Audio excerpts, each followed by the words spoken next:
Shalom saudara terkasih dalam Kristus Yesus. Kita jumpa lagi hari ini pada renungan harian Embun Pagi. Dalam suasana sukacita kita akan mengakhiri akhir pekan pada minggu pertama bulan kedua hari ini.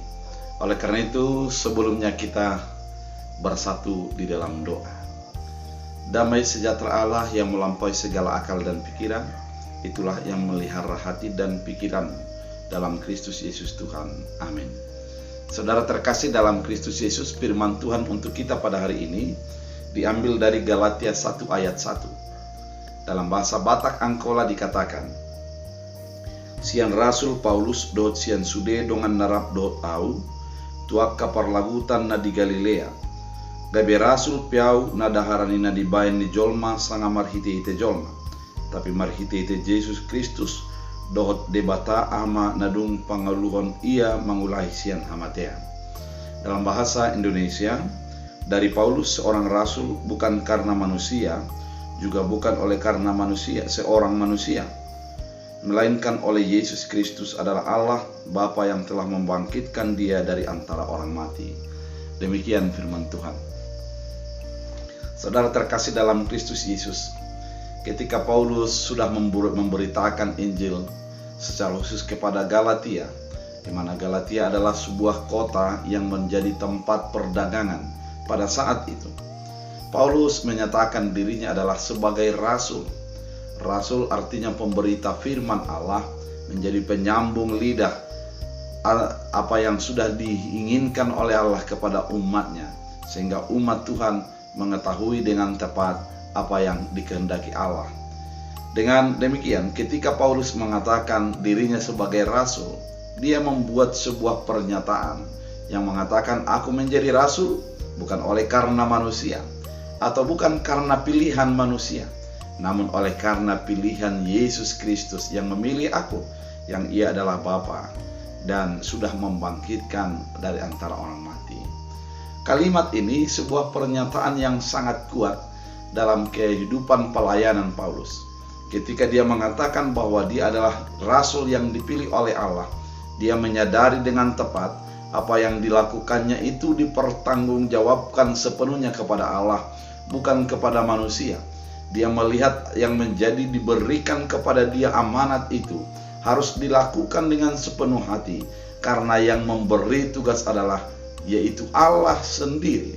Ketika dikatakan Allah yang memberi tugas, berarti adalah sebuah amanat yang besar yang dilakoni ataupun dilakukan dengan sukacita dalam kehidupan pelayanan. Ketika juga Paulus mengatakan bahwa dia mendapat pelayanan itu dari Allah, berarti dia harus menyampaikan pelayanannya supaya orang mengerti dan memahami Allah melalui kehidupan daripada Paulus itu sendiri. Saudara terkasih dalam Kristus Yesus, firman ini kedengaran sederhana, namun begitu dalam artinya dalam kehidupan kita. Apakah pekerjaanmu saat ini? Dan bagaimana engkau menyadari pekerjaan itu? Ketika kita menyadari bahwa pekerjaan yang kita lakoni saat ini adalah pemberian Allah, maka yang pertama kita bertanggung jawab kepada Allah. Segala apa yang kita lakukan itu kita pertanggungjawabkan kepada Allah, sehingga jauh daripada tindakan kecurangan, jauh daripada tindakan-tindakan yang mencari kepada keuntungan sendiri, namun memuliakan Allah melalui pekerjaan yang diberikan oleh Allah kepada kita.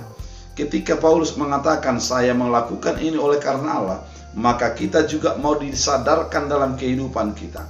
Kehidupan pelayanan kita sepenuhnya bertanggung jawab kepada Allah dan dilakukan oleh dasar penetapan daripada Allah. Ketika kita melakukan apapun dan kita melakonkan apapun adalah merupakan ketetapan daripada Allah, pertanggungjawabkanlah, lakukanlah dengan sepenuh hati, sehingga melalui apa yang kita lakukan itu, kemuliaan Allah semakin nyata. Orang akan mengenal Allah melalui pekerjaan kita. Orang akan mengenal Allah melalui hidup kita. Dan setiap orang akan memuliakan Allah melalui segala tindakan dan perbuatan kita. Saudara terkasih di dalam Kristus Yesus, selain itu, firman ini juga mau mengingatkan kepada kita bahwa kalau kita bekerja yang ditetapkan oleh Allah, maka senangilah pekerjaanmu, karena Tuhan sudah mengetahui apa yang terbaik bagi kehidupanmu. Ketika kita mengerjakan pekerjaan kita dengan perasaan sukacita, maka kekuatan akan muncul. Kita akan selalu bersemangat melakukannya, karena memang sudah ditetapkan dan diutus Allah kepada kita apa yang kita lakukan. Kemudian, kalau kita menyadari bahwa kehidupan kita saat ini merupakan sudah dilakukan dalam penebusan Yesus Kristus, maka kita akan menyadari sukacita dan kekuatan akan menyertai kehidupan kita, karena kita adalah di dalam penebusan daripada Yesus Kristus yang membebaskan kita dari segala beban dosa, ikatan maut, dan kita hidup di dalam anugerah kasih setia. Oleh karena itu, saudara terkasih dalam Kristus Yesus, pada akhir pekan ini kita mau diajak untuk berenung bahwa pekerjaan kita adalah dari Allah, kita pertanggungjawabkan kepada Allah, dan melalui kehidupan pekerjaan kita, maka orang akan mengenal Yesus Kristus yang sudah menebus dan membebaskan kita.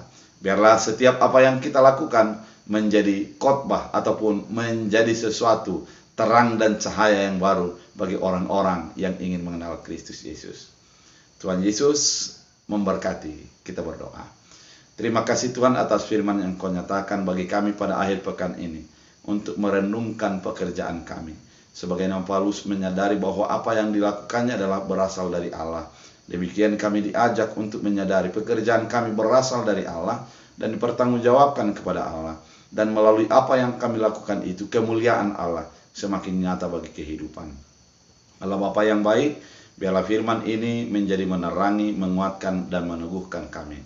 Hamba berdoa bagi setiap orang yang mendengarkan firman, secara khusus yang ada di rumah sakit oleh karena sakit penyakit, atau di rumah yang tergeletak lemah oleh karena penyakit yang mereka alami. Biarlah Yesus melawat mereka, Yesus menghibur mereka, Yesus menguatkan mereka, dan mengangkat sakit penyakit dengan berbagai cara Tuhan, sehingga kami hidup di dalam sukacita daripada Kristus Yesus. Biarlah firman ini menjadi berakar, berbuah, bertumbuh dalam hidup kami, dalam Kristus Yesus. Amin. Tuhan Yesus memberkati.